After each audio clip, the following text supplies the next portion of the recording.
Hey everyone, it's Ferocious Llama, and I'm back with another modern deck. Today I'm playing Mono Black Eldrazi, and basically I've seen a lot of black white, black blue. Black blue seems to be the favored deck amongst a lot of people, but the reason I'm playing Mono Black is because I think there's several cards from Oath of the Gatewatch. There's at least 3 cards I definitely want to play. A couple of them are land though, 2 land cards, and then at least the one other card that I'm definitely going to play in this deck. Probably some Eldrazi that are not included in those 3, and there's at least 2 other cards I really want to try out, not including the other Eldrazi that I'm thinking of. The one that taps to let you draw a card for 2 colorless mana, and there were a couple others. But I definitely want to try that one. There are several. I'll do another video after the Oath of the Gatewatch comes out.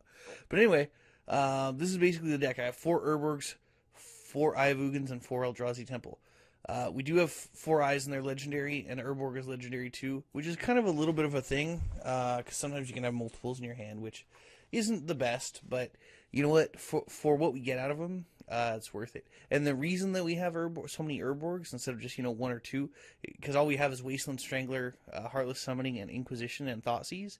What's so great is Eye of Ugin reduces the cost of Eldrazi spells by 2, plus it'll tap for a mana, making it tap for 3 mana, which is pretty sweet.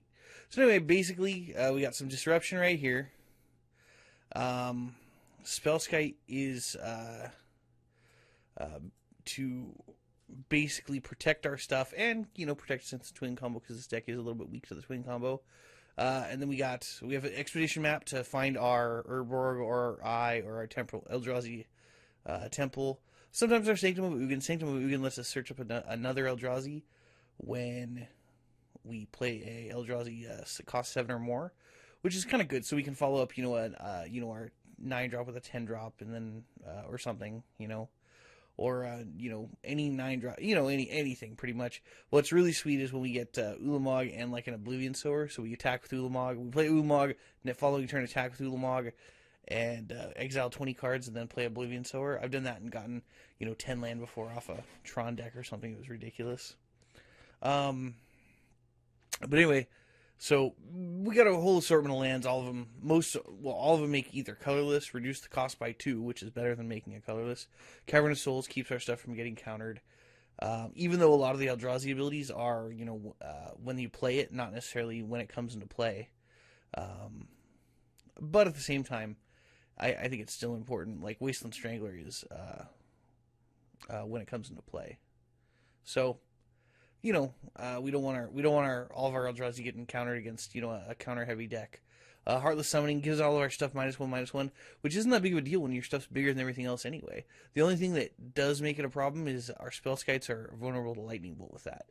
So this is something I'm just trying out, and the Heartless Summonings may come out when the deck, after Oath of the Gatewatch comes out, to put in, more good cards from Oath of the Gatewatch. Wasteland Strangler, good removal, pretty sweet card. And then we got some, Oblivion Sower, Void Winnower. Void Winnower is just a one-of, because we can tutor for it with Eye of Ugin, and it doesn't let our opponent do even colored stuff. There's 2 more on the sideboard for the Tron matchup, because a lot of their stuff, excluding Karn, which I played, and they boarded Karn out for games 2 and 3. So, I don't know why, because then that's just one less, odd mana threat, but whatever. Anyway, and then Conduit of Ruin lets us search up a guy, and then makes the first spell we cast every turn cost 2 less, which is pretty sweet. He is only a 4/4, but you know what? He's vulnerable to Dismember, still is, so doesn't matter. Our sideboard is basically for the mono red burn matchup, for any kind of graveyard strategy. But what's also really good about the graveyard disabling cards are in exile stuff for our Eldrazi to kind of process and put it back into the graveyard or whatever. Extra removal with Dismember, a couple of Void Winnowers.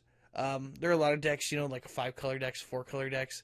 We'll go ahead and Sundering Titan them, because it's not an Eldrazi, but a lot of the stuff in this deck reduces the cost. Like Conduit of Ruin reduces the cost of it. Heartless Summoning reduces the cost of it.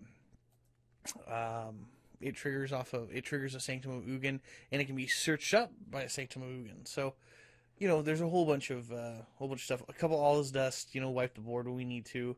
2 Wormcoil Engine, again, against the real hyper-aggressive decks, which seem to be all over the format. And then 1 more Spellskite, because you never know. You can never have enough Spellskites, I guess. So, alright, let's play some games and see how it goes.